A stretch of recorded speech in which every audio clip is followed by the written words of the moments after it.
এত বড় জান্নাত আমার দরকার নাই, আমার ছোট একটা রুমের মতো জান্নাত দিলেই হবে রে আল্লাহ। ওরে বান্দা একা একা ঢাকার শহরে চাকরি করে, একটা রুম নিয়ে বেচালার তাকে এক চুলায় 10 জন পাকায়, এক বাথরুমে 10 জন গোসল করে। যখন বান্দা বিয়া করলো তখন আর তার 10 জন এক চুলায় চলে না, এক বাথরুমে হয় না। আল্লাহর বান্দা এখন চিন্তায় পড়ে গেল, আমার এখন বিবি আসলো, বিবির নিয়ে থাকার জন্য সম্মিলিত সংসার চলবে না, এখন আমার সেপারেট রুমের দরকার। তাড়াতাড়ি খুঁজে একটা সেপারেট রুম নিল, বাথরুম আলাদা, চুলা আলাদা। কিছুদিন এক রুমে থাকার পর আল্লাহর বান্দার একটা সন্তান আল্লাহ দান করলেন।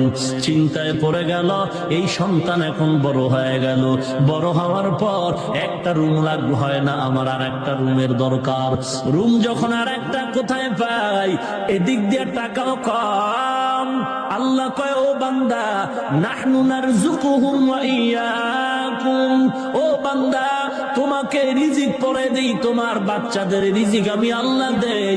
আল্লাহ পাক বলেন, আমার নবী বলেন, ও গোলাম, ইন্নামা তুনসারুনা ওয়া তুরযাকুনা বিযুআফাইকুম।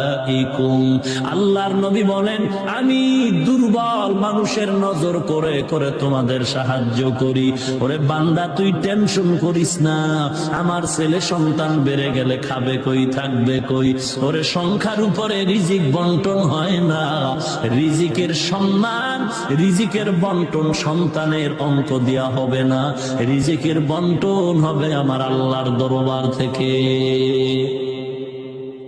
এখন তোমার সন্তান বড় হয়ে গেল, এক রুমে হয় না, 2 রুমওয়ালা, তুমি এক বাসা নিলা। যখন তোমার সন্তানের বিবাহের সময় হয়ে গেল, এখন এক রুম 2 রুমেও হয় না, তোমার আলাদা আর একটা রুম দরকার। এখন বিয়ার পরে সন্তানরা আলাদা রুমে দিয়া দিলা, রুম আরো বাড়তেছে।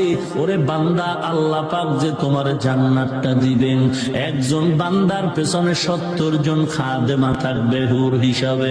ওরে এদের পেছনেও কত মানুষ থাকবে, কত খাদেম খুদ্দাম থাকবে।